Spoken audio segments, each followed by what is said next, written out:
Hi guys, this is bank Nifty. And हमने last time बात किया था कि बैंक निफ्टी में टारगेट्स कंप्लीट नहीं हो रहे हैं, बैंक निफ्टी लैग कर रहा है। अगर आपने हमारी शॉर्ट्स देखी हो तो उसमें हमने ये बात किया है कि यहाँ पर बैंक निफ्टी ने फाइनली अपने जो लैग था उसको रिमूव कर दिया और वो निफ्टी के साथ वन ऑन वन चल रहा है। तो वन ऑन वन का मतलब है कि ऐसा नहीं हो रहा कि निफ्टी आगे बैंक निफ्टी पीछे, जो पिछले हफ्ते तक हो रहा था, जो बहुत क्लियरली एविडेंट था। बट इस बार ऐसा नहीं हो रहा।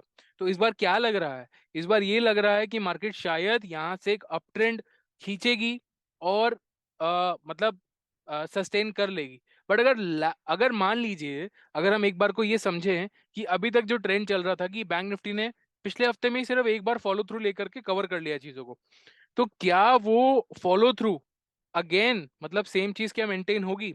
तो अभी अगर हम लोग बात करें कि यहाँ से अगर निफ्टी रिवर्स होता हुआ दिखता है, क्योंकि निफ्टी में आपने देखा है इस हफ्ते एक टॉप पे बिल्कुल गैप बना है और वहां से मार्केट नीचे की तरफ आई है और क्लियरली उसमें एक रिवर्सल सिग्नल दिख रहा है, मतलब ज्यादा प्रोबेबिलिटी उसकी नीचे जाने की लग रही है। तो अगर वो केस होता है तो बैंक निफ्टी कैसा बिहेव कर रहा होगा? क्योंकि बैंक निफ्टी का भी वैसा ही एक टारगेट पेंडिंग है। अगर हम लोग डेली चार्ट्स पे चले तो डेली चार्ट्स पे हमें क्लियरली यहाँ पर दिखेगा कि बैंक निफ्टी का भी अपसाइड का जो ब्रॉड वाला टारगेट है वो बहुत ही ऊपर है। जो हमने 51,000 के टारगेट्स की बात करी थी लास्ट 2 हफ्तों में, तो वो पेंडिंग हो चुके हैं। वो टेस्टिंग भी कंप्लीट कर चुके हैं, वो पेंडिंग भी हो चुके हैं। बट वो कैसा, मतलब उसको चलिए बैक बर्नर पे डाल दें, तो वो अगर बैकग्राउंड में रहे भी तो भी मेन छोटे टर्म में क्या हो रहा होगा? तो 51,000 के टारगेट को भूलते हैं और वापस से 15 मिनट के चार्ट में आते हैं। तो यहाँ पर इसका बिहेवियर कुछ ना कुछ मुझे लगता है कि ये भी कुछ ना कुछ बेरिशनेस दिखा देगा। फॉर एग्जाम्पल ये हो सकता है इस डबल टॉप को कंप्लीट कर दे यहाँ पर और हम इसके टारगेट पहले यहाँ देख रहे हो और ये फिर वापस से सपोर्ट की तरफ जा रहा हो लगभग 45,350 के सपोर्ट्स पे। तो बैंक निफ्टी के अंदर एज सच इस हफ्ते के लिए कुछ बहुत स्ट्रांग नहीं है।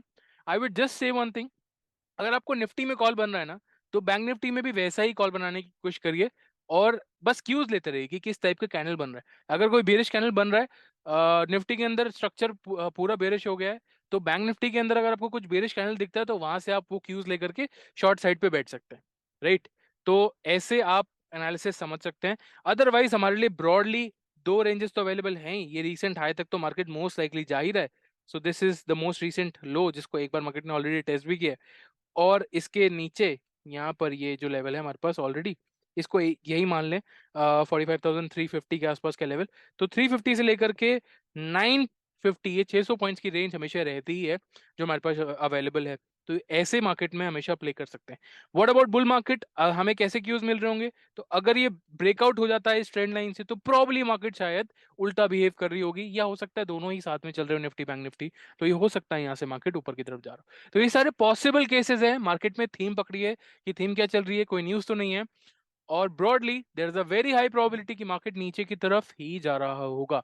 राइट? इस हफ्ते में टेस्टिंग की तरफ जा रहा होगा। हो सकता है हम बिल्कुल ही गलत हो, बट ये भी पॉसिबिलिटी है कि मार्केट टेस्टिंग कर ले और एकदम से मार्केट में एक सेल साइड मोमेंटम आ जाए।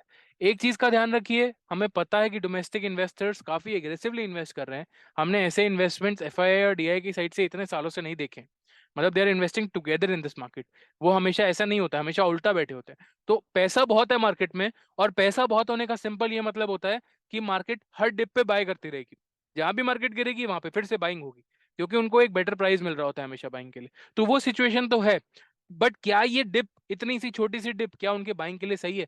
या फिर वो ज्यादा बड़ी डिप के लिए वेट करेंगे? और वो ज्यादा ज्यादा बड़ी डिप कहाँ तक हो सकती है? मेरे हिसाब से वो डिप तब आएगी जब निफ्टी अपने नीचे के गैप्स पूरे कर लेगी, क्योंकि लोगों के माइंड में डाउट रहेगा ही कि कब ये वापस गैप पूरे करने के लिए आ जाएगी। लॉजिकली थोड़ा और करेक्शन बाय ऑन डिप्स के लिए सही रहेगा इन्वेस्टर्स के लिए, और वहीं से हम लोग भी बड़ा पैसा बना सकते हैं। सो ज्यादा प्रोबेबिलिटी डाउनसाइड करेक्शन की है, टेस्टिंग की है नीचे की साइड पे लेवल्स की, और अपसाइड की कम है। Thank you so much, have a great week, all the best, bye bye.